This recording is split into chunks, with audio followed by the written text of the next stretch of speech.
After 3 days of silence from my lawyer boyfriend, I drafted an apology text just to get him to the courthouse for our wedding. But the moment I hit send, his childhood sweetheart posted their marriage license online. After all this time, it's still you. Coworkers gossiped in the comments, waiting for my meltdown. I simply replied, invite me to the baby shower. I'll bring a generous gift. The post vanished. He called, voice sharp. Audrey needed legal help. It's just paperwork. Must you be so dramatic? Apologize publicly now, and I'll marry you after she recovers. He forgot. This was his 67th cancellation. When he hung up, expecting me to beg during his usual breakup countdown, I didn't play along. My resignation was already submitted. After I ignored more than a dozen of his frantic calls, he finally sent a furious text. Jaina, have you lost your mind? How dare you hang up on me? You screwed up and you think you have the right to be angry. You have 5 minutes to post an apology. Otherwise, we're done. In our 10 years together, I'd heard threats like this 100 times. And every single time, I was the one to cave, to apologize, to beg. This was the first time I'd ever just hung up on him. When I didn't immediately respond,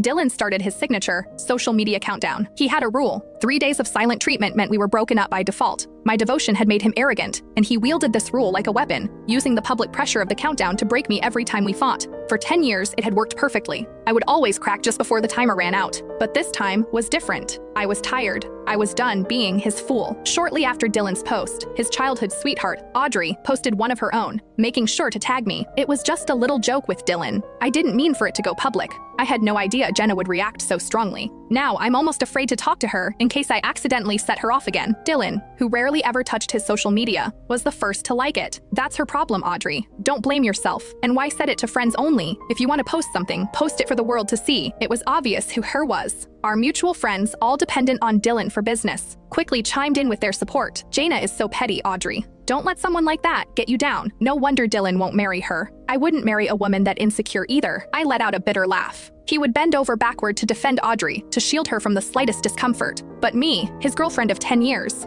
I was always met with cold indifference. Audrey could sneeze, and he would cancel our appointment at the courthouse. If I complained, he would get angrier than me, accusing me of being controlling and small-minded. And now, when I finally chose to let go and congratulate them, he was still the one blaming me, using his stupid countdown to force an apology. The truth was, there was no right or wrong here. The scales of love had tipped long ago. Ma'am, the man on this ID is already legally married. Would you like to reschedule with someone else? The clerk at the Marriage License Bureau looked at me with pity. I took the ID back with a small smile. That's an option to consider. The young couple behind me cheered as I stepped out of line. It was Valentine's Day, and appointments were impossible to get. I had been waiting here since dawn just to get a spot. But now, looking at the appointment form in my hand, I didn't hesitate. I tore it into pieces and threw it in the trash. I had filled out that form 67 times. I had given him 67 chances. Each